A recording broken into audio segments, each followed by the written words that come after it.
internet freedom for global development? Are we making progress? What are the takeaway messages from the Stockholm Internet Forum, and are these dialogues valuable? Good afternoon, ladies and gentlemen. It's great to see so many of you have stayed with the programme even after lunch on the last day, and quite right too, because I think we have a wonderful, exciting panel for us all. But as before, this is an interactive conference, that we have the Twitter feed, we have our remote moderator, and I'm going to be coming out and asking for contributions from you at an early stage as we cover the various themes. So one thing I wanted to start with, I want to set you some homework to do straight away, is that we're at the end of a two-day conference. Many of you have travelled thousands of miles and many hours to get here. If it's true that the best way to govern the internet is through multi-stakeholder mechanisms, that means that each and every one of us has a role to play. So what I want you to do now is to think about the one thing you personally commit to do as a result of this conference to further the cause of internet freedom. And I want you to tweet it using the hashtag SIF13. And if you're a government person and you're not on Twitter, then maybe use a piece of paper. But let's get the dialogue going. And we'll come back to the remote moderator to see what we're all committing to do. And maybe the panelists can think about that too. So I'm going to introduce our panel. On my right, your left, is Yoani Sanchez, journalist, blogger of Generation Y from Cuba. I think she needs very little introduction from me, except to say that she has more Twitter followers than Fidel Castro himself. Yoani will be speaking through an interpreter today, Renata Avila, who I'm sure you will remember with great warmth from earlier sessions. Further on, we have Minister Gunilla Carlsson, the Minister for International Development Cooperation here in Sweden. Welcome. Then we have Andrew Wyckoff, the Director of the Directorate for Science and Technology and Industry at the OECD. Hope I've got that right. Then welcome to Dr. Sang-yirl Nam, who's a research fellow at the Korean Information Society Development Institute, and which is co-organizing the Seoul conference later this year. Then I have Affonso Souza, Vice Coordinator for the Center of Technology and Society in Brazil. And last but certainly not least, welcome to Sylvie Coudray, Chief of Section for Freedom of Expression at UNESCO. So, we've been talking in the last couple of days about internet freedom. Yoani Sanchez, I would like to ask you what we mean by, or what this means to you. What would need to be in place, what building blocks would need to be there for there to be internet freedom from your point of view? Sí, bueno, primero buenas tardes. Gracias por la invitación a este lugar y gracias a Renata. First, good afternoon. Thank you for the invitation to this place and thanks to me. ¿Qué significa la libertad de Internet para una persona que vive en el país del hemisferio occidental con menor conexión a Internet? What does internet freedom mean for a person living in the country with the lowest connectivity in the Western Hemisphere? Pues significa ese horizonte inalcanzable, ese reto, ese sueño por el que cada día nos enfrentamos a muchos obstáculos materiales, pero también a muchos obstáculos políticos y de censura. Well, so it means that horizon hard to reach, that hope, that desire, for the one that we face many challenges, not only technical challenges, but also political challenges every day. Alcanzar la libertad de acceso a Internet en Cuba se ha convertido hoy en día en uno de los pilares fundamentales para alcanzar también una transición democrática en Cuba. achieving internet freedom in Cuba has become one of the highest challenges we are facing. It is also one of the most important, one of the key elements, one of the cornerstones to achieve a democratic transition. Porque no es solamente la libertad para acceder físicamente, el acto de poder, por ejemplo, ir a una oficina y contratar una conexión doméstica de Internet, que en estos momentos es imposible en la isla. So it is not only the technical challenge of just going to an office and just asking for access to a service and paying for a service to have an internet connection at your home. Currently, at this moment, that is not possible. La libertad de Internet sería también poder acceder a todo el contenido de Internet sin una censura de corte ideológico ni político. So internet freedom means being able to access all contents available on the internet without filtering or censoring because of ideologies or because of political purposes. Pero también la libertad de Internet incluye el poder publicar en Internet las opiniones sin recibir una represalia en la vida real, ¿no? Internet freedom also means being able to publish whatever you want without being harassed or repressed. Estamos muy lejos de lograrla, ¿no? We are very far from achieving this. En primer lugar, en Cuba hay serias limitaciones para acceder a la infraestructura que nos podría llevar a Internet como un simple ordenador, ¿no? First of all, we are facing hard limitations in Cuba to access the physical infrastructure that makes possible for us to access internet. For example, buying a computer. En un país donde el salario promedio mensual no supera los $20, comprar un ordenador que está sobre los 500 es un sueño inalcanzable para muchos, ¿no? So the impossible dream for a Cuban is to buy a computer because the average income per month is $20. And to buy a computer, it will cost $500. Acceder a una hora de acceso a Internet, de conexión a Internet desde un hotel, única posibilidad ahora mismo para un ciudadano políticamente no correcto. Acceder desde un hotel cuesta una hora entre $6 y $12. También para ese mismo ciudadano que tiene un salario de $20 al mes, ¿no? So if you are a political dissident and you want to freely access the internet in Cuba, the only possibility is to do it buying an hour in an hotel that will cost 1 hour between $6 and $12, and that for a political dissident whose average income is $20 is very hard. Así que si pudiera definir en dos grandes grupos los problemas que enfrentamos las personas en Cuba que queremos ser internautas, los dividiría en un grupo que incluye los problemas materiales, el acceso a un ordenador, las altas tarifas de conectividad, la imposibilidad de conexiones domésticas, y en otro grupo todo lo que tiene que ver con la censura. So I will divide the obstacles in Cuba to access the internet in two groups. The first group will be the technical access. So you do not have connectivity, it's very expensive. You cannot access it at home, and the access itself is very slow. And on the other side, you have all the political issues, like all the political obstacles to access internet. Yes. Sin embargo, hay motivos para la esperanza. However, there's hope. There is hope. En Cuba hay un mercado ilegal de información, de páginas copiadas de Internet, de material audiovisual sacado de la red que les sorprendería a todos ustedes. So in Cuba, you will be surprised. There's a parallel illegal market of contents, of pages, of websites already downloaded, of materials, of movies and audiovisual material already available there.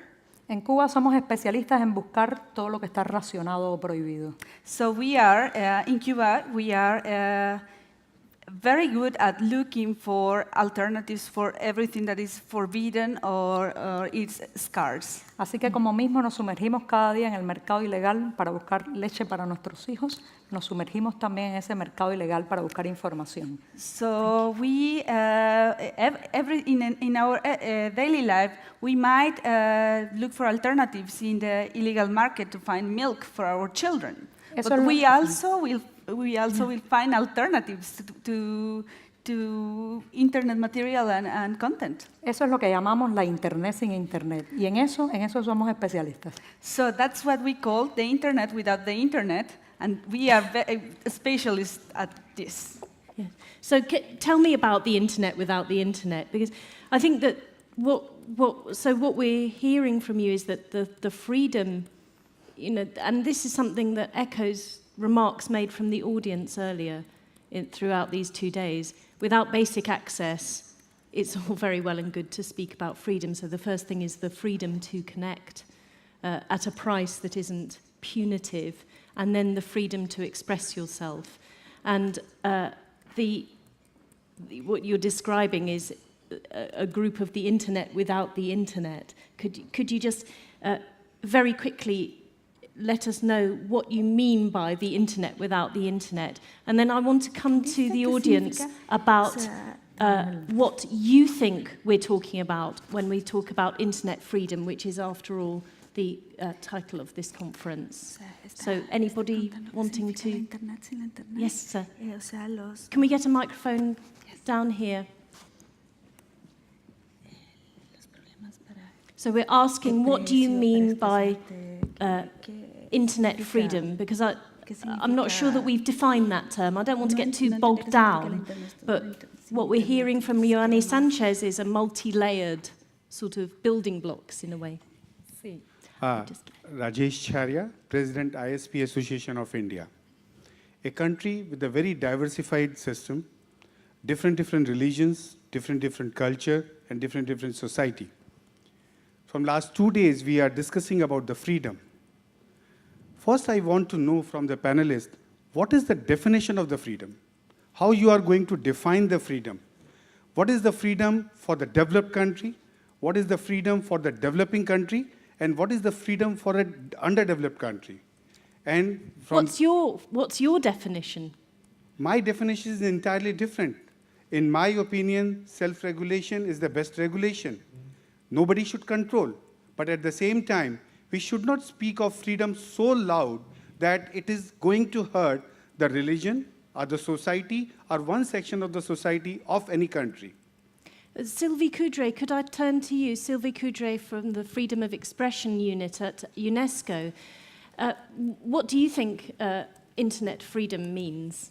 And does it have any limits? A lot of questions.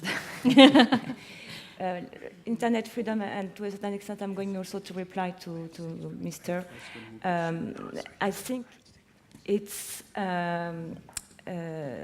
free internet is linked to the right-based approach. It means concretely that the full range of human rights should be the normative foundation for internet. And when I'm speaking of freedom of expression, I'm referring obviously to Article 19 of Human Rights, Universal Human Rights Declaration. And I'm also referring to this declaration because it contains all human rights, meaning education, meaning religion, meaning access, meaning freedom of expression and press freedom. So all these rights which are contained in the Universal Declaration of Human Rights are interdependent and interlinked and are the base of internet. So does anybody disagree with that? From the audience, show of hands. Do you care? I think we all care about it, but so that Sylvie, you're describing on behalf of UNESCO a rights-based approach, very much referring to the Universal Declaration. And I saw lots of nods on the panel. Dr. Nam, did you want to intervene? Yes, first of all, I'd like to thank for this great opportunity. Before I begin, I'd like to mention that this is my own personal view, not necessarily from consistent with our government viewpoint. And I agree with you. And I'd also like to emphasize the economist point of view in terms of freedom in internet. That means freedom from various barriers to access internet, and also some freedom from use in internet, and also some human skill to utilize the internet. That means we need to equip good infrastructure, also good institution related to internet, and also some services, content, and also human skill to fully utilize that services and infrastructure. Thank you. Thank you. Carlos Affonso. If I can just jump in, and not giving the impression that every time you get an economist speaking, you get to have like the lawyer speaking right after that. But I'm a lawyer by training. But here you go. Yeah, so, but like there you go, reinforcing stereotypes.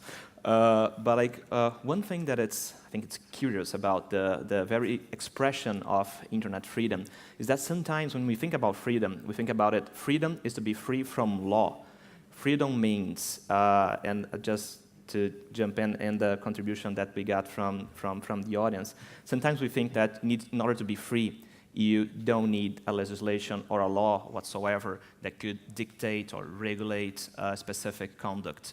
In that case, and the situation that we are seeing now with internet itself, is this growing regulation of internet in so many aspects, which comes to the situation in which it seems, at least to me, that in order to get internet freedom, you not need to be free from law, but you need to be free because of the law. So we need legislation and regulation that would improve, enforce, and foster those freedoms, rather than simply said, let technology run from itself and we will all be good with that. But so if I can just ask you, push you a little bit on this, you're talking about freedom not meaning an absence of all regulation, not meaning an absence of all rules, a sort of eat as much as you like type of thing, but actually some fairly structured, I mean, it's something that strikes me visiting here in Sweden, which epitomizes to many people a lot of freedom, a great tradition of freedom and freedom of expression, how incredibly well ordered the society is, perhaps with some exceptions at the moment, but you know, this is not about building a society with no rules, and so the freedom has some structures around it. Is this what you're saying? Yes, exactly. So that's why I think we need to pay attention on this moment in which a number of countries are regulating internet in so many aspects, and especially on our region, on Latin America, we're going through the situation in which, for some countries, the very first laws about internet are being created nowadays. So this is the moment in which we need to focus on those countries. And if I just could add just a little bit, I think we could hear from other panelists about how the experience of regulating on those aspects of internet end up being experienced in other countries as well. Well, but maybe on that note, I can move to Minister Carlsson. We're talking about what we mean by internet freedom, and I'd like to hear from you, and also how we strengthen development through freedom. Can you help us make this link again? It's not obvious to everybody. Yeah, but I think the starting point and the entry point for many, I think it has been like where we started today. I mean, the right to engage, to take responsibility. You could also say that one part of freedom is also that you carry rights and you're thereby also acting responsible. And what I sense is important to say today, I mean, Amnesty today launched its yearly report and saying that in their description, and I fully agree with this, that internet is the tool to help us to fulfill the freedoms of organizing ourselves even better in a new world, because we can really reach out and to see that more people can take part. So to me, it's both the rights, but also the opportunity that lies with this. And thereby also seeing that, I think what's frightening here for governments, and I think it was elaborated upon this morning where some of a person for Uganda, sorry I didn't get your name, said just that it opened up governments and it's empowering people. And I think that's what it is about. You have now much better opportunities to empowering people to take part. And for many governments that should be a good thing. And that should also help spur economic development. It's not just only a right in itself and a freedom. It's also a great opportunity to organize yourselves much better, much smarter, much more sustainable, and also much more inclusive. And that's why we have to also move to the economic part of this, because when you are stopped to limiting this opportunity, and I can understand that some governments are afraid of this, but then they are also losing out a lot of opportunities to see that this is also a tool to engaging with people to make them be part of their own development and thereby developing their own societies. So But to me, it's also a question about not only rights and freedoms, it's also of access. Yes. Yes, and we heard that very, very clearly from Yoani Sanchez. The one thing that I think I've sort of picked up a ripple of amongst the attendees here is a sense of sort of like, well, is this just, you know, rich developed countries preaching to developing countries about how they should behave? And, you know, we heard in the opening session Carl Bildt saying it's okay for us to do surveillance because we're good, and, you know, bad countries shouldn't be doing surveillance, or that might be an unfair summary, but I think that was what I heard anyway. And I'd just like to hear your response to that. Do you agree? Well, I think you probably made a very short translation into what I think he was actually saying. I mean, so help us out. What was he? I think there is some fundamental differences if you are in a country governed by the rule of law and where you have democracy and where we have these laws made up in a democratic order, where they are also scrutinized by a free media and where it can be really analyzed. Yes. And discussed and debated. And that's the good thing, because I think there is also a balance that you dealt with yesterday about security and freedoms. But just to take this to another level, know that this is the great opportunity, I think, for low and middle income countries. When you have seen the empowering of people and really using the opportunities with information and communication technologies and the access to information and the pluralism, but also the economic opportunities to make people much more capable of developing themselves. So it must be also, of course, from a national basis where you analyze this and drive it from a context where you also can see that there could be so much of smart innovations and developments, thanks to that you also give the power to the people on the ground. And thereby I think we have a lot of opportunities for investments, whether it's in health, or in new products or services that we don't yet know of. And here lies a fantastic opportunity for those countries that are today conceived as poor, because they can leapfrogging in technology, and I see it myself, for example, in Africa, where I travel quite a lot. This pride also in being part of development, thanks to the new technologies, should also be realized and understood, and I think engaging in these days. But without the freedom of the internet, this will be not as dynamic as it could be. And that's why we have to protect the freedom of the internet, but also to move the debate, I think, to the great economic potential, not at least for those that are not yet empowered. Thank you. Andrew Wyckoff from the OECD, what's your comment on the meaning of internet freedom and the linkages towards development? Yeah, thank you, Emily. I think I take a similar position as Dr. Nam in terms of the internet freedom. I look at it from an economic perspective, and it goes to things like, well, it's freedom to innovate and the freedom to educate oneself over the internet as well. But you look at modern economies, whether they are in the OECD world or outside in the southern world, it doesn't matter. Increasingly, these are knowledge-based economies. It's how agriculture works. It's how many resource-dependent countries need information to make these markets act well. And without that information, you're shooting yourself in the foot, along with development as it goes forward in the 21st century. But as we see from Yoani Sanchez's experience, the freedom to speak the truth or to say things causes quite a lot of fear and causes quite a lot of ripples as well. So what would you say to countries that are feeling a bit fearful at the moment at the thought of freedom? I think that's where conferences like this one and the leadership of Sweden that is portraying throughout the world here are important, because it emboldens people to fight back against that and to show that That is a negative strategy that won't work in the long term. It won't hurt politically, but it will hurt you economically, fundamentally. And I think this is why we need to keep this dialogue going. Can we hear from, does anybody in the audience want to join in this discussion? Yes, can we get a microphone there, please? Anybody else? My name is Lilia Ouslati, and I'm from Tunisia. First, for Yoani, I'm really happy to see her live. It's really an honor, and is to say there are Mr. Carlos Affonso. He said that internet freedom is not freedom without laws, but freedom within law. So I'm not really okay with this. For example, Yoani can have a lot of problem in her country because they're law. Julian Assange too have a lot of problem because of law.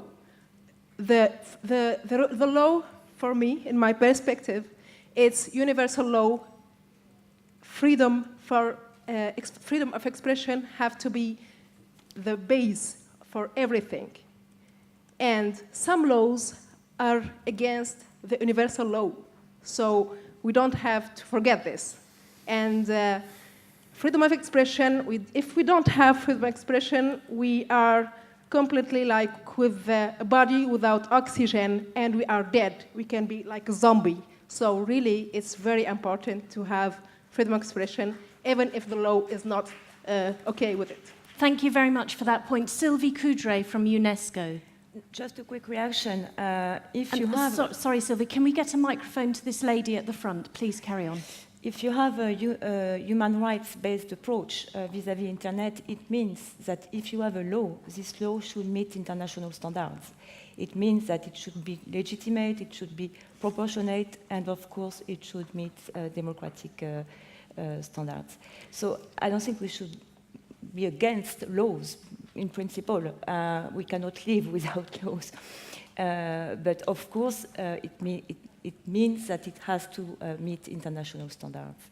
And the second thing I wanted to say, to react vis-à-vis the access, when we are speaking of access, you have the connectivity, the physical access, but also it means access covers a lot of issues, such as the languages, such as the gender, such as the voiceless, if I can say like that. So it means a lot of the notion of access. Thank you.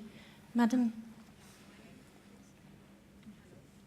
I think it should come on if you just speak. Hello. Yeah, my name is Jahan. I'm from Pakistan. And I think it's very dangerous when we say that when we empower governments with the right to protect the sentiments of people and decide what should be available in terms of content on the internet, that this is going to affect the sentiments of this branch of people or that branch of people. I think society teaches us that, how we should behave with one another. And I don't think we should give away that right to our government so that they can decide how it is right for us to behave. As long as we are not breaking the law, let's not give away the rights that we have, because then that's very dangerous. Thank you. Minister Carlsson, do you have a response to this? No, I fully agree with both. I mean, the fundamental UN Declaration of Human Rights and what we are discussing here is really freedom of expression, freedom to engage, and I think also to arrange and to rally around things.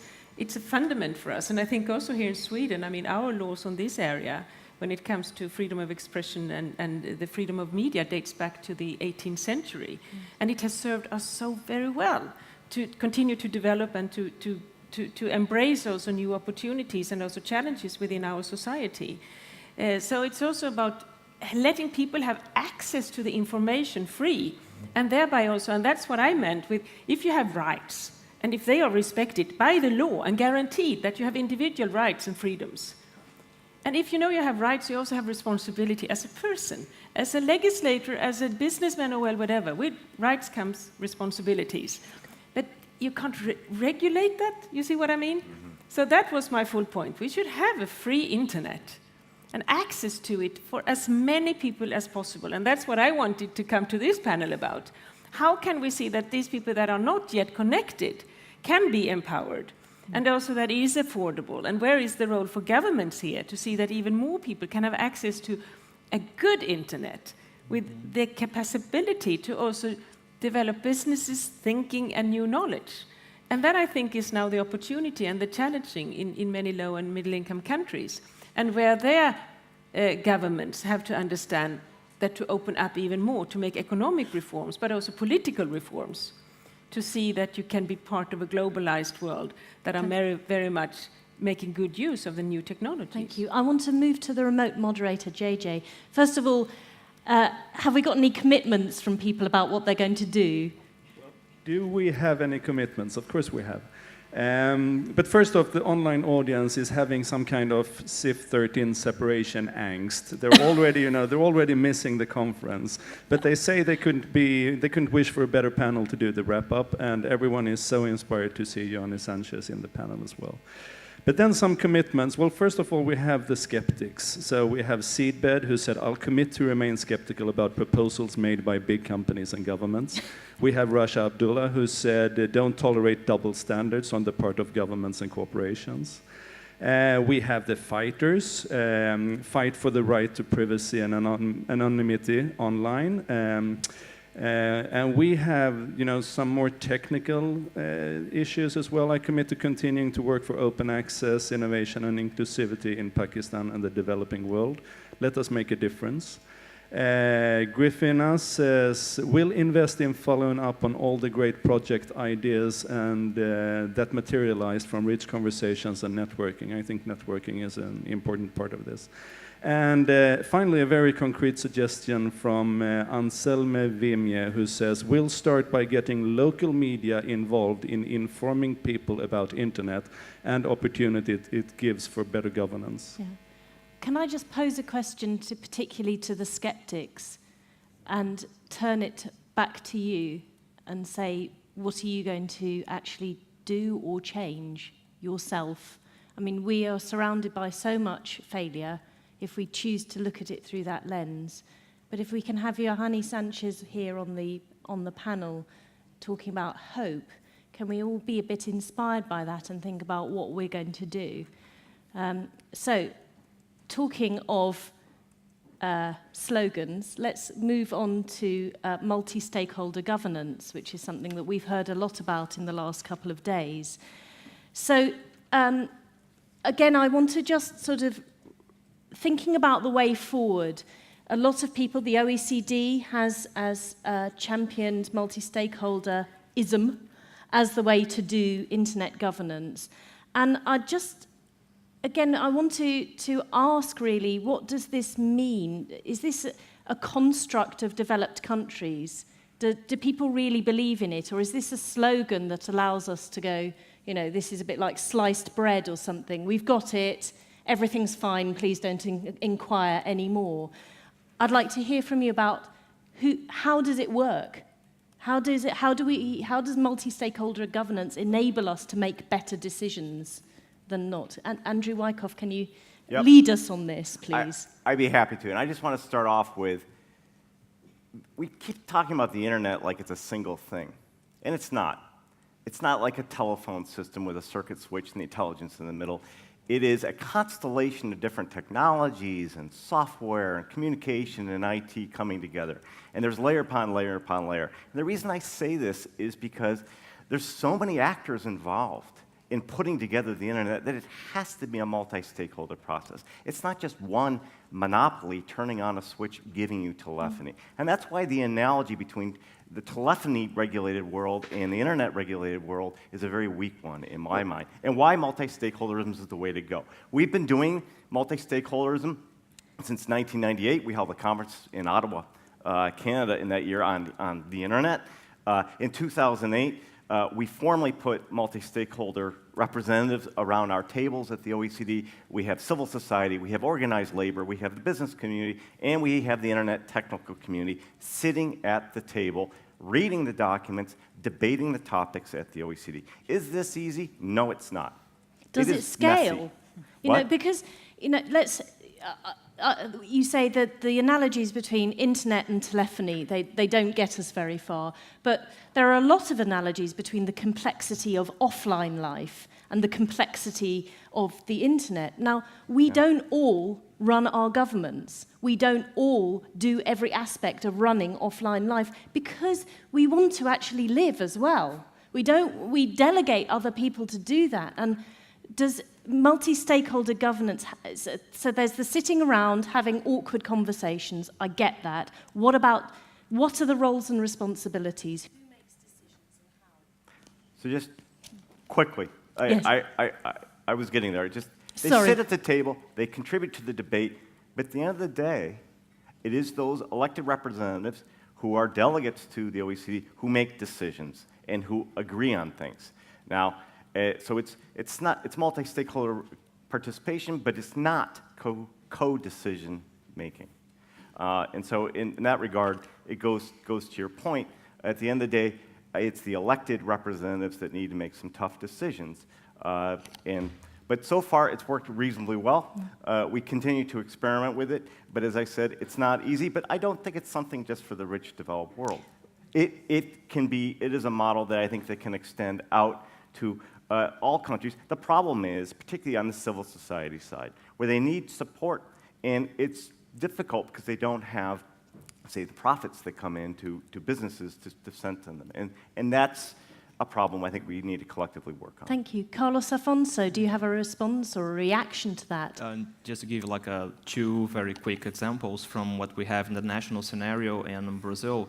When we think about internet governance in Brazil, our own Brazilian Internet Steering Committee is a multi-stakeholder body and is an experience that is more than 10 years old now, and it's definitely something that we could look at with its advantages and, of course, its flaws. It's really interesting to have a truly multi-stakeholder body being the one who runs the standards and give councils out on regulations for the Brazilian internet. And the other example that I could bring out from Brazil is the one that we call the Marco Civil. I know that Marco Civil probably doesn't mean anything, but like Marco, it's M-A-R-C-O. We could translate it as a civil rights framework for the Brazilian internet, which was the first legislation that was created in Brazil in a, I would say, sort of collaborative way, since we end up creating this very simple WordPress website in which people could contribute to the topics that could be inserted in this legislation. And after that, after we got the wording of this soon-to-be Bill of Law, people started to revise and contribute on the actual wording of the law. We got like more than 2,000 contributions on that. And once this Bill of Law was sent to the Congress, this very interesting situation happened, because the deputy who was the rapporteur of this Bill of Law in the Congress, first of all, it was a very different animal because it was a law that was somewhat created through this collaboration through the internet. But this rapporteur opened up for a number of public audiences and public meetings and asked people to contribute online as well.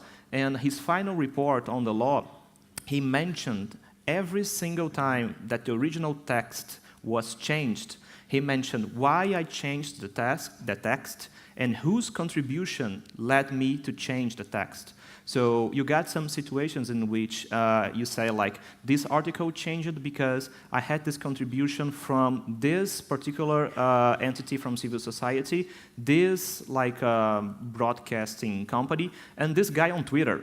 So it was really funny, and of course, we cannot be naive here because all the political forces will play along on the approval of the law.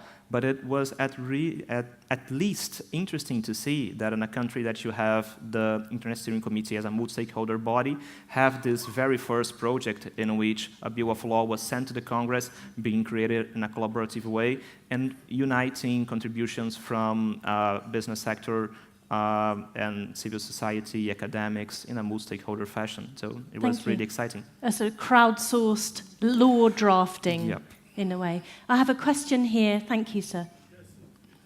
A question. Allow me to... Please go ahead. Allow me to just take you back to what Mr. Carlsson was saying about freedom and responsibility. Can you hold the microphone a little closer? I'm afraid, first, my name is George Hawatmi, I'm from Jordan. We've just had a conference of the International Press Institute in Amman a few days back. and the focus of the discussion was how responsible can a journalist be? So if the minister means that people who express themselves on the internet have to be responsible, well, there's a very elastic definition of responsibility. Just the definition of freedom is also very elastic.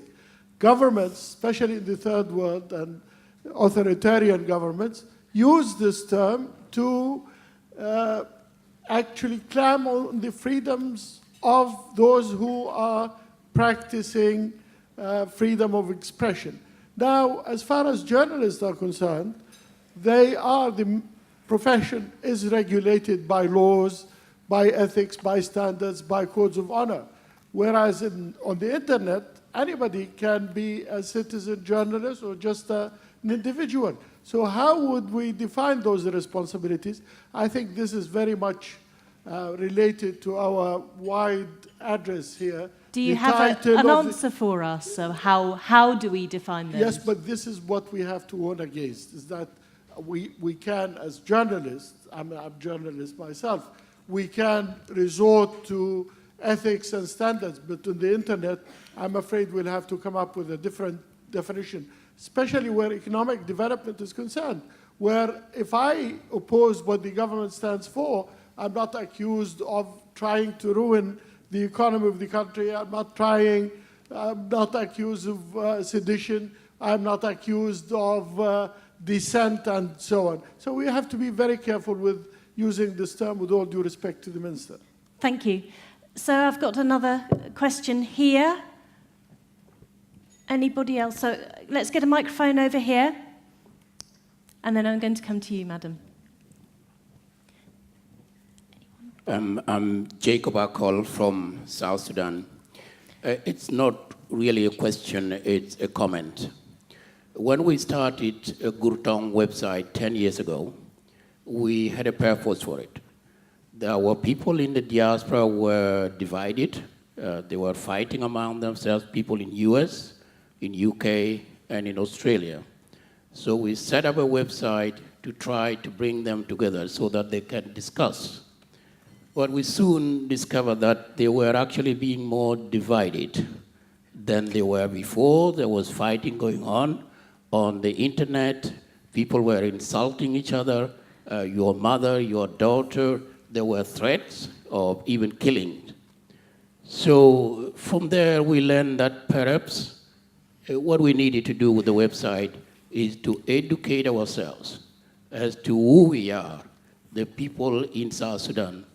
And we did a research for all our ethnic communities, their culture, their language, where they are located, and we posted that.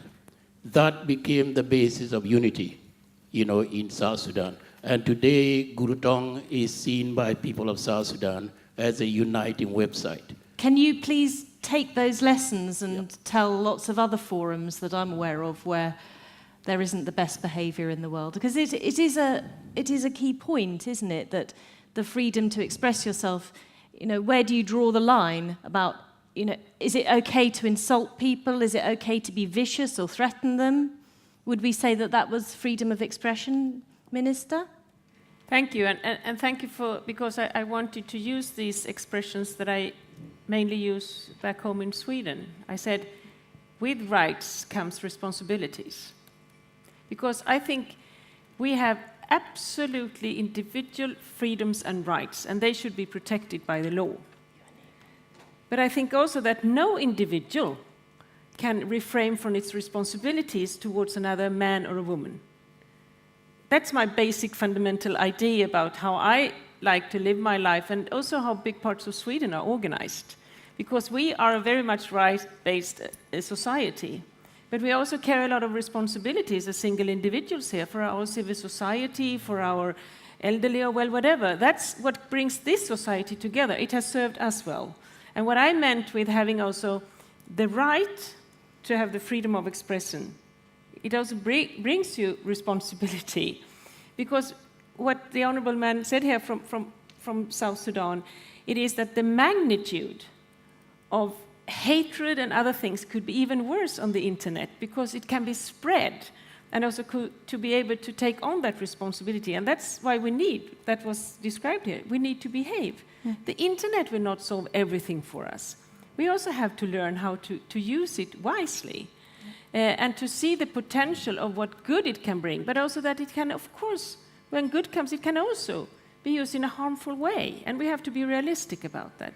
Yeah. So that's what I meant with having this absolute freedom of expression, and to see how that can be used. But also to say that no freedom is fundamental in that respect. Yes, and I'd like to put that to Yoani Sanchez about what you see your responsibility as being. And that's why we are so happy to have you here, because with our other people are protecting our freedoms and fighting for them for our sake, because that's why we also have a responsibility to support them, like Sweden are doing with this development assistance on Cuba, for example, to really see that we can make a difference, and we can also be brave, because not only because it makes us feel good, we have that responsibility to see that we can bring a world to a better place with also fighting for others' freedom. And so that at a government level, this is a sense of responsibility. At an individual level, what do you see the responsibilities being? And I can see that that there are many people who want to join, so please. Sí, yo quería decir que la responsabilidad se practica y se aprende ejerciendo la responsabilidad, ¿no?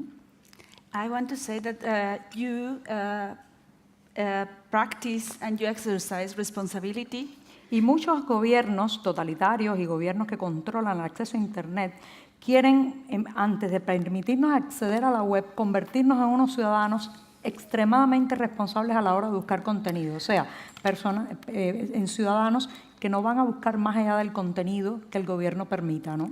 So what it happens is that some governments and some countries, they want to exercise some kind of preemptive responsibility. So they want to create these responsible citizens with just responsible access to what they define as responsible before they even have access to the internet. Pero eso es imposible. Una vez que el ciudadano entra a internet y ve todo el potencial, ya es muy difícil que los gobiernos puedan poner los límites, ¿no? So this is very hard to implement, because once you access the internet and you realize the potential and the diverse content, then it is very hard to restrict again. Y por eso creo que el gobierno cubano ha optado, en nuestro caso, por impedirnos incluso el acceso físico al ciberespacio. That's why I think that the Cuban government has decided to restrict even the physical access to the internet. Yeah, I've got lots of people wanting to take the floor. Thank you, Madam. And then I lived in a country that had war, and during the war, there was a case of a picture that was shown online that government soldiers had gone to a place to massacre people. So this picture did the rounds. And when you see such pictures, the next step is for the people whose ethnic group was being killed to arm themselves and start killing the other ethnic group. But under 4 hours, we traced that image with Google Images and found out that it is not an image from that year. It's an image not from that year and not from my country. It was a picture of people who were burnt in a fuel accident, a petrol accident in the Republic of in another country. So someone of a bad imagination took that picture, put it online, and said the soldiers of this country did this. But because we were all online, we could disprove that. So after the war, in Côte d'Ivoire, we decided as users of the internet to give ourselves a charter for good use of the internet. And so we learned our lessons of the war. Now we have things we have advised not to do and things we are advised to do, like to promote peace, promote world unity, to promote human dignity and positive things you can do. And I'd like to suggest that maybe people begin to think of adopting at least minimum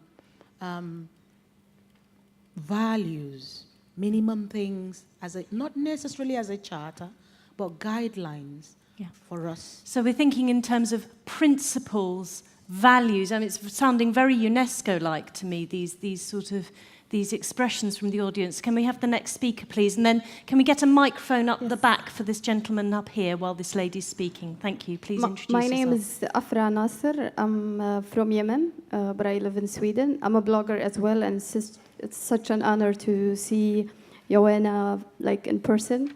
And I think that we have some kind of similarity between Cuba and Yemen when it comes to online censorship and freedom of expression, and the rankings are usually similar.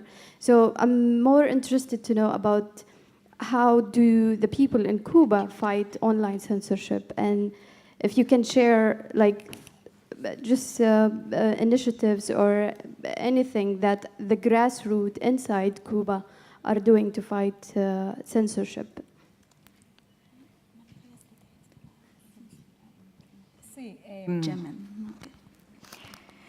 Bueno, especialmente con mucha creatividad, ¿no? Especially when we are very creative. Por ejemplo, ahora mismo en Cuba hay un fenómeno muy interesante que es el fenómeno Twitter por mensajes de solo texto, Twitter por SMS.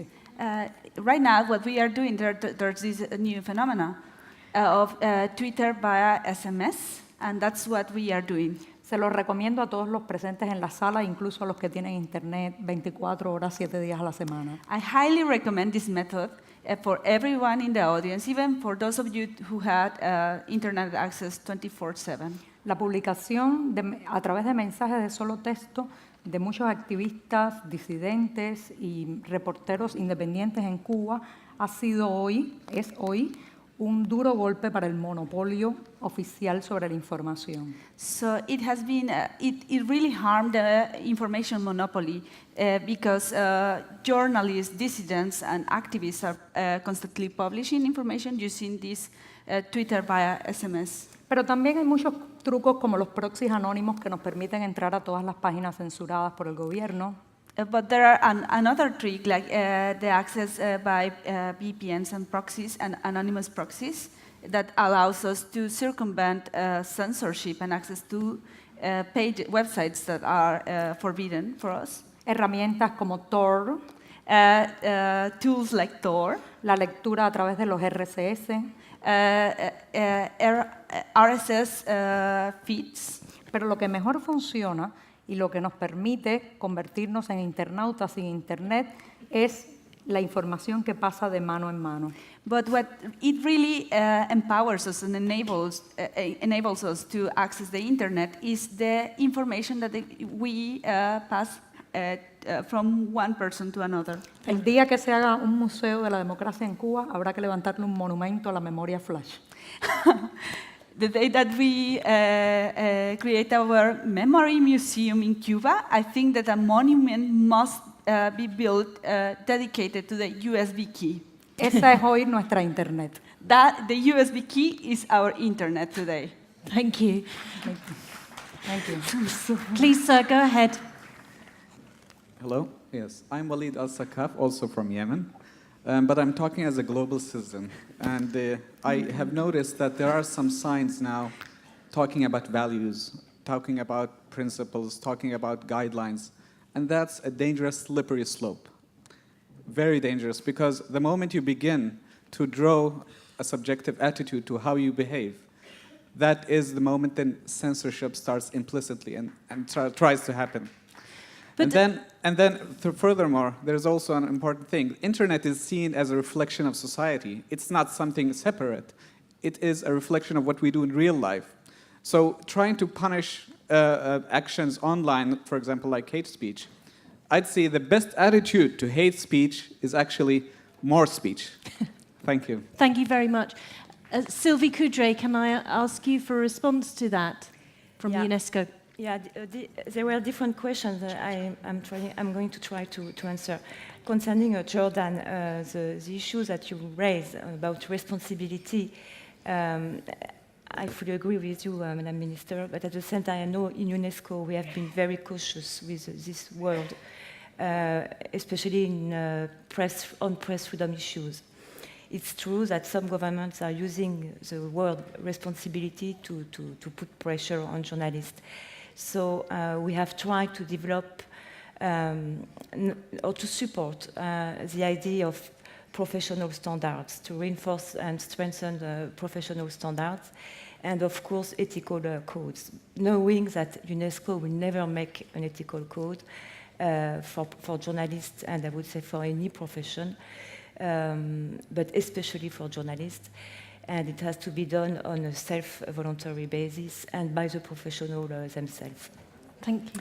Concerning the questions by Tunisia and Yemen and Côte d'Ivoire, Madame, also, it's not new, the idea of having principal values putting in a charter or in guidelines. I can tell you this is why it is very important to have a multi-stakeholder approach, because it's very delicate, very sensitive, and it should not be done either by a government or by an intergovernmental organization or the business company. So there are a lot of reflections by the business, by the corporates themselves, by the users, by the human rights activists. And I don't think a universal code could be applied. It will have to be developed by different stakeholders. Thank you.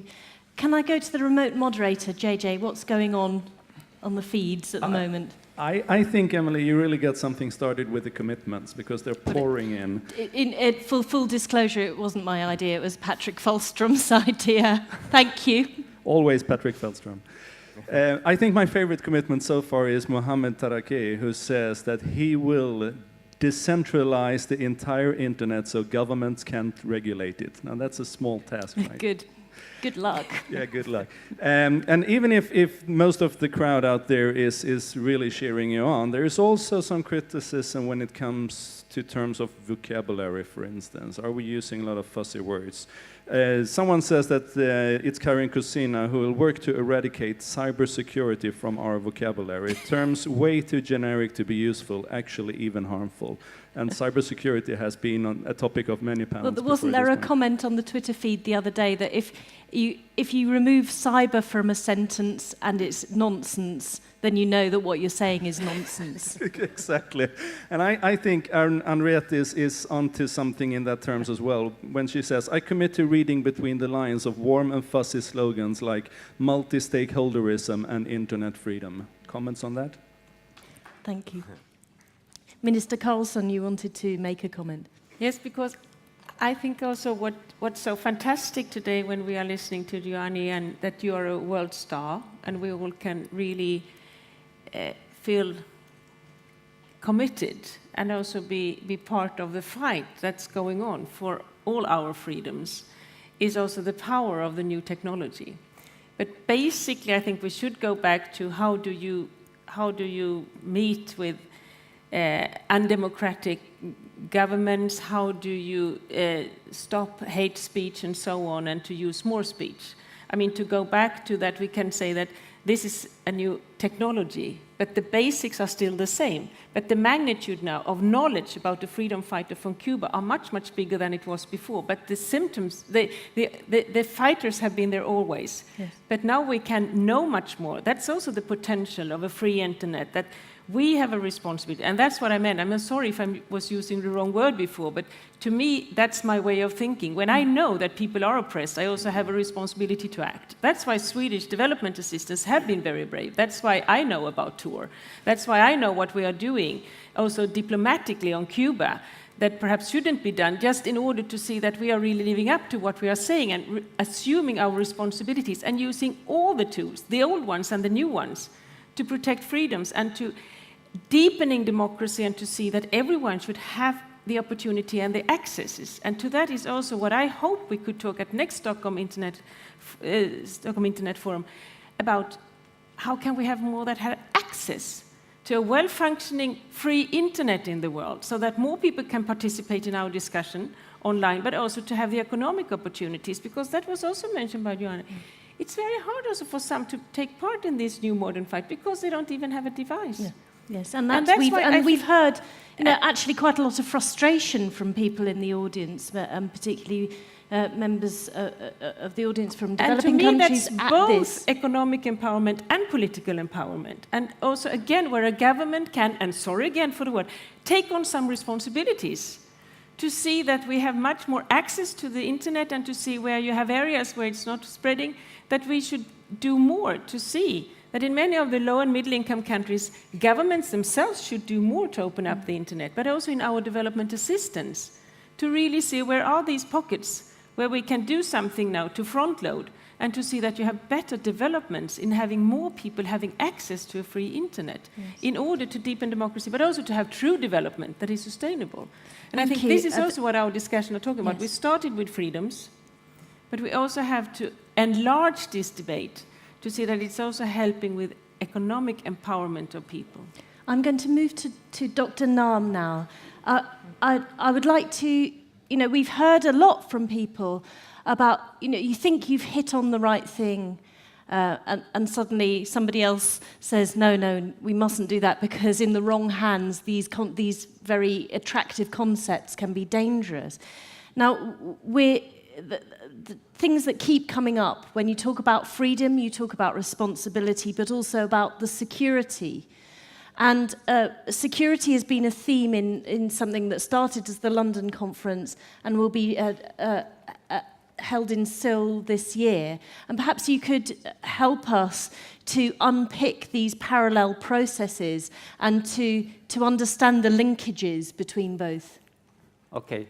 First of all, I'd like to talk a little bit about multi-stakeholder approach. Of course, I understand multi-stakeholder approach is to give further opportunity to participate related stakeholders to be benefited and affected by the changes in the management of global, for example, global internet. And the key is that, as we have already mentioned, that they need to share the not only benefit, but also the burden of responsibilities thereof. That's the key. And as you already have good understanding about that, it is very important, became much more important because most of traditional means of communications has been integrating toward the internet protocol basis. That's what I have understand. And for the broad aspect of freedom in internet development and so on, I need to emphasize that there are diverse situations in terms of some institutions and also some services and also some human resources.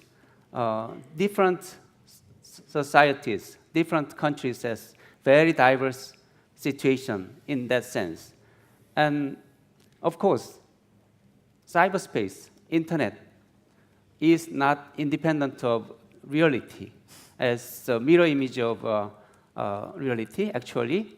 So even though cyberspace is open and interconnected, but because of that, we don't expect that the changes we want, such as very virtue like freedom and human rights, cannot be attained at once. We need to change the reality at the same time. Of course, because of the utilization of internet or IC technology, we can facilitate the changes in reality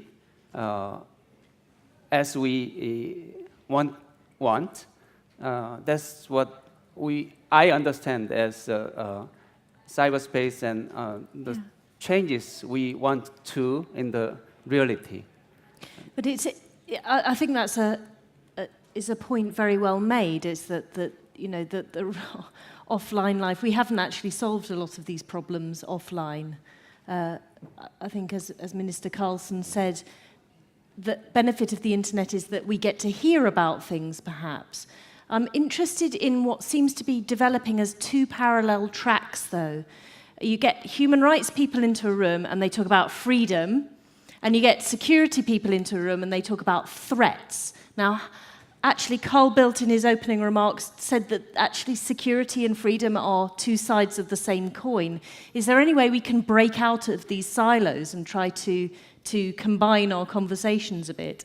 Of course, it's not easy, I suppose, but first of all, we need to make a good mutual understanding about the socio-economic benefits from internet or cyberspace, and then the security issue of cyberspace is a kind of prerequisite or a necessary condition to fulfill the benefits from socio-economic aspect. So we need to share the awareness or the value that we can attain from the cyberspace security, so they can go together to get some benefits from cyberspace, and then we need to attain cybersecurity. We need to understand the relationship and share the understanding. That's the starting point, I suppose. And Carlos Affonso, can I turn to you on this? It sort of brings out the discussion we had about multi-stakeholder governance. How multi-stakeholder is the security dialogue at the moment?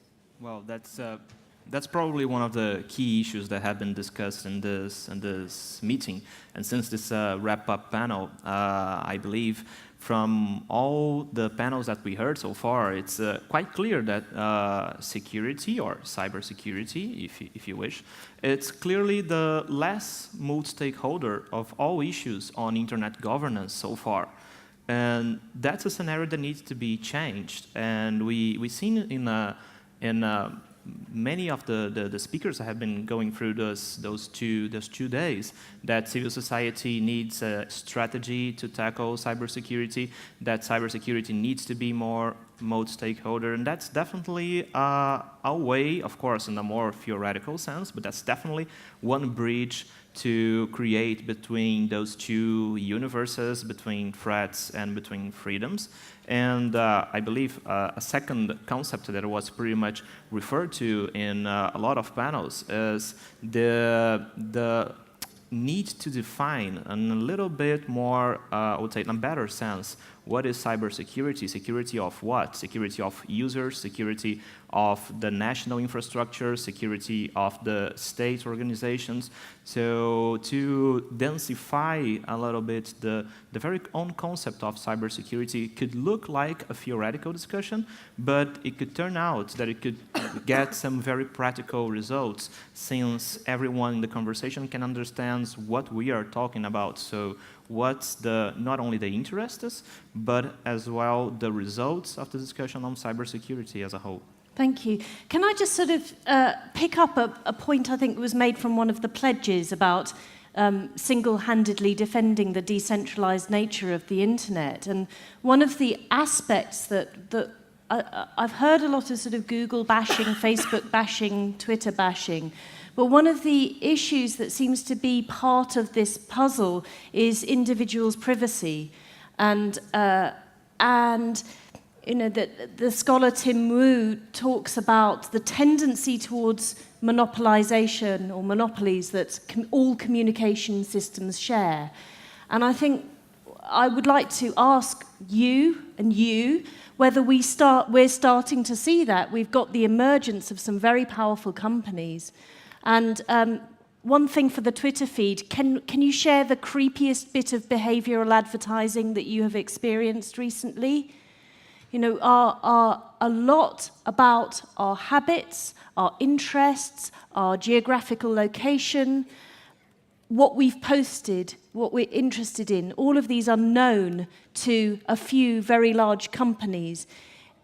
And Tim Wu, who's written The Master Switch, has asked what happens when these companies decide to share that information with people without our knowledge. So can you get on with that? Have you got any? Yes, please. Can we get a microphone here and here? Any responses from the panel? Andrew Wyckoff, we haven't heard from you for a while. Yeah, no, I'd be happy to wade into this swamp. We actually worry a lot about privacy at the OECD. In 1980, actually, before half this crowd was even born, we put out guidelines that set out transborder data flows and privacy rules. And these privacy rules actually are under review right now for exactly the reasons that you brought up, Emily. And I think we do have to be careful about this surveillance, this big data, too much data being collected on people that they don't know, and they want to opt out. That's something that we're under review. But I just want to put out there as well, there's a positive side to this data too.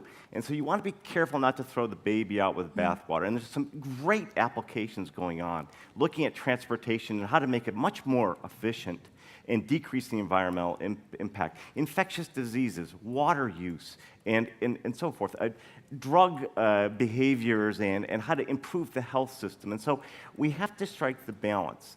And getting that right won't be easy, but I would step back from just casting a wide brush stroke and just saying this is all bad. I think we need to think hard about how to extract the benefits from it while protecting civil liberties and privacy. Thank you. I've got sort of several hands started waving. Oh, yes. Right. Please go ahead. Keep it nice and brief, everybody, because I want to get through as many people as possible. Thank you. Hi, this is Bertrand Lachapelle from the Internet and Jurisdiction Project. Just one note going in the direction of what Leslie Harris encouraged us to do yesterday, and introducing nuance. I would like to pick the expression you use, like those companies know about us. There is a distinction between two things that needs to be kept in mind. The automated filtering system that are actually distributing advertisement, which is big data treatment, does not mean that there is a human individual that necessarily tracks everybody to try to please this person. What is at stake is whether the data that is collected for this can be used afterwards or separately to do surveillance. This is a different issue. The notion that there are automatic treatments does not necessarily mean that there is a knowledge in the sense of the personal knowledge about every single of the billion users that a platform like Facebook has. This is an important distinction. Thank you. Sir? And can we get a microphone up at the back? We've got some people up there. And then... Hello. Yes, I'm Niall Bol from South Sudan. In fact, since yesterday, we have been discussing the same issues as we are equal. But in my opinion, I think we have to discuss it at a different level. For example, I come from a country where majority of our citizens are sick of trauma resulting from war. And if you allow them to use the internet to the maximum in the way we are talking here, we will be inciting the genocide. And all of us are going to be the losers. So, for example, I have a newspaper, which I own. Sometimes, whenever the political tension rises, we always shut it down. Like now, it is down. Because I'm not there and nobody can control the big politicians who have a trauma disease. So I think we have to understand a particular situation of a specific countries. Otherwise, freedom is needed, but not all the time. And does that bring out the linkages between security and freedoms? Because you have to have a basic level of security, like fear from personal harm. As a journalist, I hate the word security, but responsibility. Thank you. Somebody at the back there? Hi. And then can we get a microphone down here too? Thank you. My name is Ziad Abu Zayad. I am from occupied East Jerusalem, Palestine. I would like to make a comment that is related to security, responsibility, and the freedom of expression that have been discussed. Okay. You can easily make laws. For example, at the place that I live in, internet became a place where you can express yourself because you lack this right on the street. You are not allowed to make this in the street. And even when we practice it through the internet, we can easily see that the Israeli authorities hunt us through the internet and try to get as much information as they want or need, whether through Facebook or Google easily. And they can even use this data against us in court of law when they consider our political activism illegal and against the law and the national interest of Israel. So easily you can speak about making laws, but the way each country sees the law is different from another. Absolutely. This is one thing. The other thing, we have been looking in the law today and yesterday about a way to find a kind of balance between security and freedom of expression, and try, or even to find a side to blame or to throw the responsibility on. I believe that we share the responsibility on three sides. Can I just hurry you a little bit, because I want to get to other people. Yes. First side is us, the activists and users of the internet. We have to continue on reminding the governments that there is a kind of a freedom of expression that needs to be protected. The other side that holds the responsibility is whoever considers himself a democratic state or community. Because if you talk about democratic norms, you only can protect them by protecting such rights as using the internet. And the third side, which holds responsibility, is actually the international community, and specifically the UN. Maybe passing a resolution would help. It may not oblige the countries to commit to it, because we saw many other resolutions that did not oblige, but at least it would embarrass countries that do not commit to this. And we heard at the opening about the Human Rights Council passing just such a resolution, so yes. Maybe there's some hope. I've got a lady down here at the front, and then I'm going to come back to, well, I'd like to come back to you very quickly, and then spend the last 10 minutes just reflecting on concepts of dissent with Yoani. Please, go ahead. On the whole freedom and security, I wonder how many of you are following the story of SAPS. If you hashtag SAPS, S-A-P-S, it's hacktivism that has gone wrong in South Africa, where 16,000 whistleblowers have had their individual details out in the public, their email addresses, their physical address, everything is out in the public. Information that has been gathered since 2005. And all of those people have been put out in the public. And I wonder, in a country where crime is so high, what have we done to these 16,000 people who came out to give information in secret, and now they're out in public? If you follow the story, it's just now bubbling under. And I wonder what the backlash of that is going to be. Thank you very much. Anything from the wires? Always a lot of stuff from online. Like you said, Emily, freedom and threat are two sides of the coin, and someone said, add copyright and IPR to the mix, and it's a total mess. There's also a lot of buzz about what you could call the elephant in the room, which seems to be the experienced double standards, where even Sweden has legislation like the FRA law, and as a proposed good government, exports surveillance equipment to proposed bad regimes. So there's a lot of buzz about that. And three more things. First, a commitment. Muriel says, I commit to going again to Cuba and smuggling in some more devices, and this time I'm going to bring a bunch of Raspberry Pis. We have Nourani, who again compliments the panel and says, another multitasking panelist at CIF 13, tweets live from the stage, truly interactive, everyone is happy about that.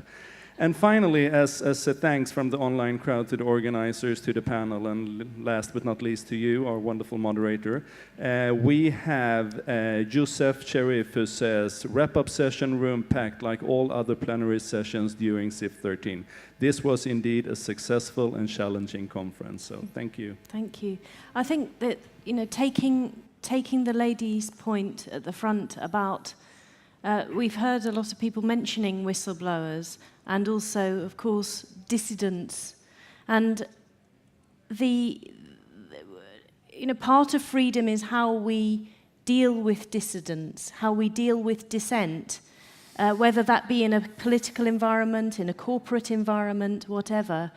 And Yoani, you've spoken very powerfully about the role of bystanders, the fact that people, for probably very good motivation and wanting to protect you, are sort of like, no, don't give yourself a heart attack talking about all this stuff. There are many forces that conspire to keep people silent and maintain the status quo. And please leave us with a hopeful message here. We're just about to go away from a two-day conference. There's a lot of despair and frustration out there. Can you help us to understand the importance of hearing the messages of dissent? Bueno, primero debo decir que la experiencia que voy a narrar no es solo mi experiencia, sino también la de otros muchos tantos bloggers y ciberactivistas que hay en Cuba, ¿no? First of all, I want the experience I will share with you, with the audience, is not just my personal experience, but the experience of thousands of bloggers and cyber dissidents in Cuba. Personas que por decir su opinión a través de un blog, de una cuenta de Twitter o un espacio digital, enfrentan, entre otros grandes problemas, la vigilancia constante. I'm talking about people that, because of expressing their opinions online, via blog, via Twitter feed, and so on, they experience constant, permanent surveillance by the government. La intervención de su línea telefónica, por ejemplo. For example, their telephones are wiretapped. Los operativos policiales muchas veces que salen a la calle. The soft and the police raids in the streets. Los hackeos a sus sitios web. El mío está casi siempre hackeado, ¿no? They also experience hacking to their websites or personal accounts. Yoani, Sanchez website is permanently under attack or hacked. No permanentemente, pero muy frecuentemente. Like, not permanently, but very frequently is under attack. Y también las presiones y las represalias físicas que van desde el golpe hasta el arresto. And also physical persecution that comes from just getting a hit to being under arrest. Pero si en algo se ha hecho muy sofisticado el gobierno cubano es en la batalla ideológica en la red. But the Cuban government has become very, very skilled in a different field, and it is the ideological battle using the web as well. El asesinato de la reputación parece ser por el momento el arma más utilizada por la propaganda oficial, ¿no? The assassination of character is the most popular tool right now to attack dissent in Cuba. En lo personal, lo más difícil de llevar no es el golpe físico o pasar una noche, 2 noches en un calabozo. Eso para mí no es lo más difícil, ¿no? Personally, the most difficult thing for me to deal with is not spending 1 or 2 nights under arrest or being physically harmed, but lo más difícil es a veces ver cómo las personas se alejan por miedo al contacto con estos ciberactivistas, cómo se alejan en el mundo físico y real de estas personas, ¿no? The most difficult thing to deal with is the isolation, is to witness how people avoid you and how people try to avoid any kind of contact with you, both in the physical and in the internet. Cómo el asesinato de la reputación online termina incidiendo en una especie de muerte social, física. How the assassination of character taking place online ends up leads to another result that is like the assassination of your reputation offline. Así que sufro especialmente cuando algún amigo deja de llamarme, ir a mi casa a visitarme, precisamente porque esa propaganda oficial, ese asesinato de la reputación ha logrado su efecto, ¿no?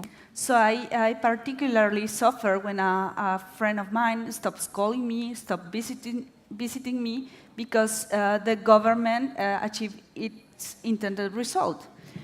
They achieved the isolation and the assassination of my reputation. De todas formas, quiero aclarar que hay una gran diferencia entre el ciberactivista, el blogger de la capital cubana, de la ciudad de La Habana, y las personas que utilizan esas herramientas en provincia. I want to make a clear difference here. There's a difference from a cyber dissident or blogger using these tools from the capital city in Cuba and the rural and the people from rural areas in Cuba. Para ellos, las dificultades de acceso son mayores y la represión también. For them, for rural dissidents in Cuba, the difficulties are greater, the access as well. And yet, you carry on. And what should we all be doing to support people like you in a political environment? I think that the description of assassination of character will be familiar not only in the context of political dissidents, but also people in the developed world who are whistleblowers who suffer exactly the same. So how can we assist? What actions should we be taking to make your life and people like you easier?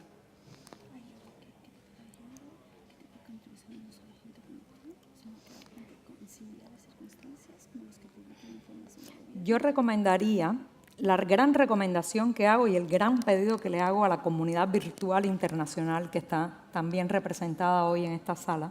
What I am asking for this international community in this room, but also to the internet international community is tener en cuenta que ayudar a los cubanos a tener una presencia en Internet es ayudarlos a estar protegidos como ciudadanos.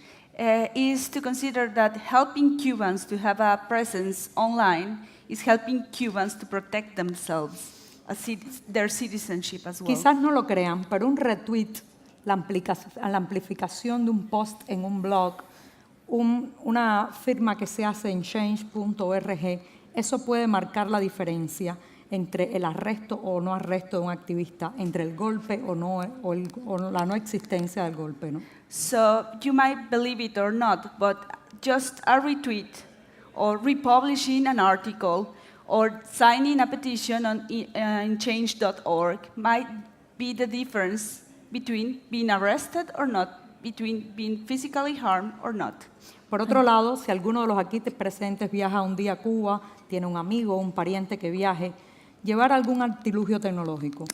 So if any of you are planning to visit Cuba, or any of your relatives or friends are planning to visit Cuba, please bring gadgets, internet devices and equipment. Una laptop que ya no usan, un viejo teléfono que no les interesa, puede hacer que un ciudadano cubano pase del silencio a la opinión, ¿no?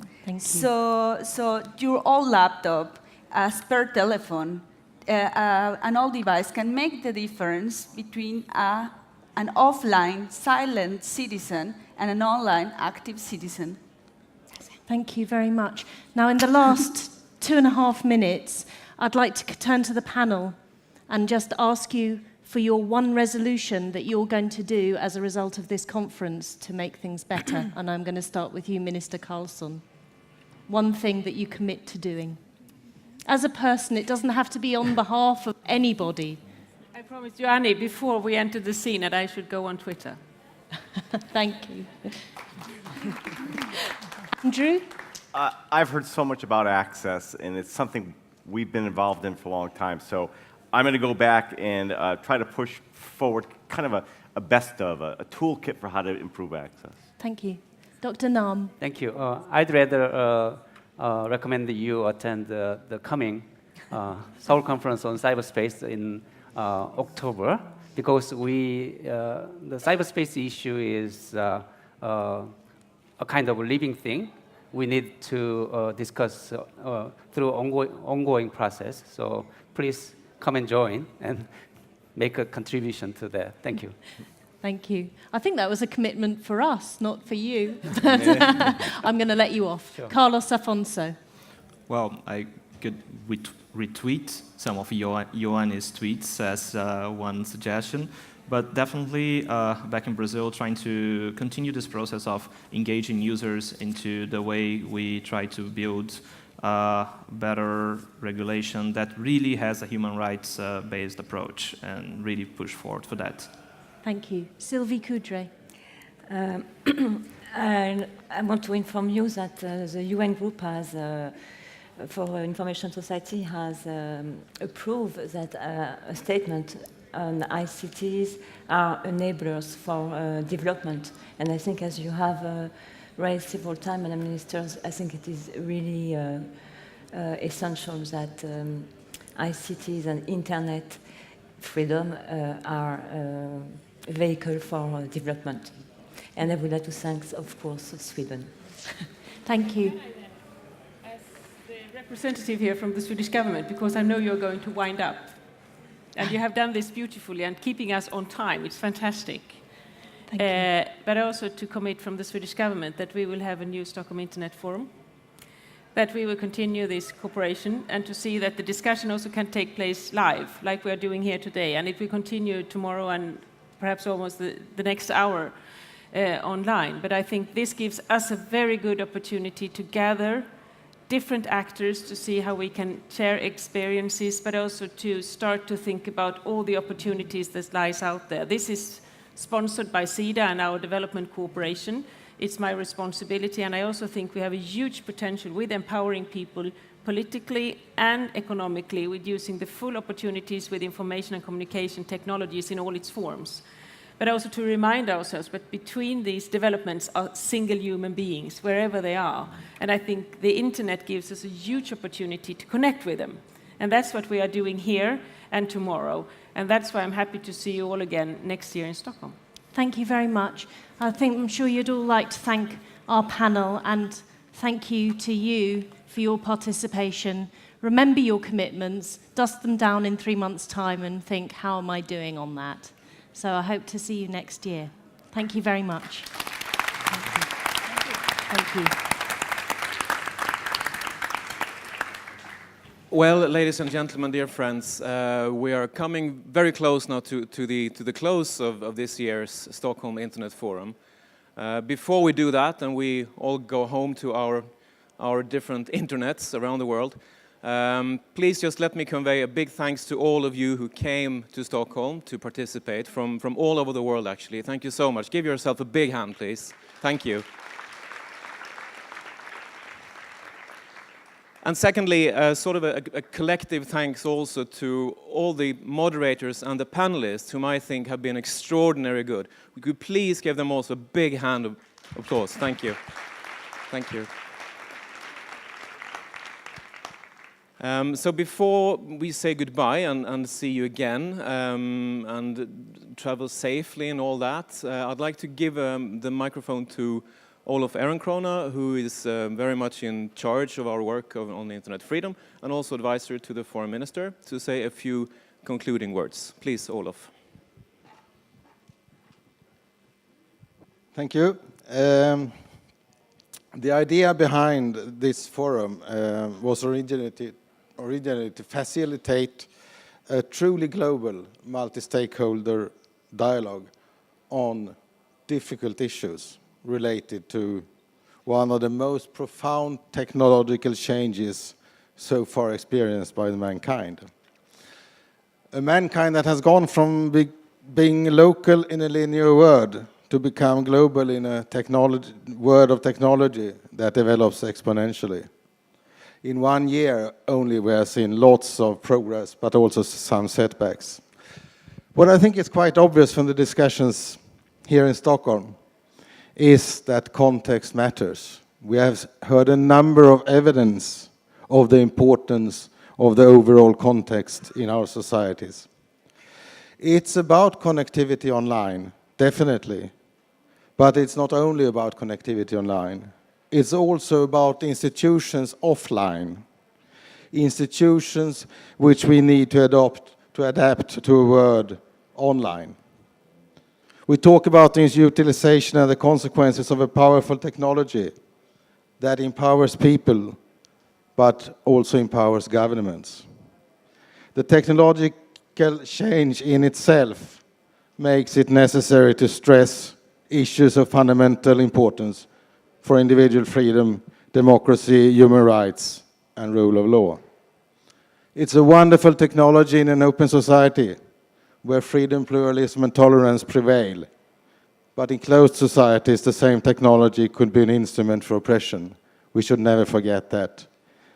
We, the people, need to control the state, the legislative, the regulatory power in order to secure a free and open internet and cyberspace. These is what the human rights approach really mean. An approach that must be realized by constitutions, protecting freedom, democracy, and rule of law. Last year when I closed CIF 12, I said that we will continue our long march through the global institutions together. But as we are moving on, we need also to take halt now and then, to nourish a bit, to get a sense of direction, and to find out about the next steps. Looking in order to avoid the obstacles and identifying the opportunities, and conveying the message to the governments not to be afraid of losing power. They should instead see the new opportunities to gain legitimacy by the new technology. We co-organize this .se, SIDA, and the Swedish MFA would very much like to thank the fantastic team behind CIF 13.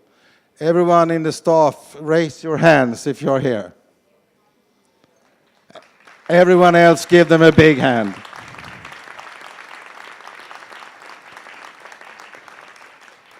I would like to send a heartfelt thanks to some of the most prominent Swedish cyber personalities, the curators on these sessions.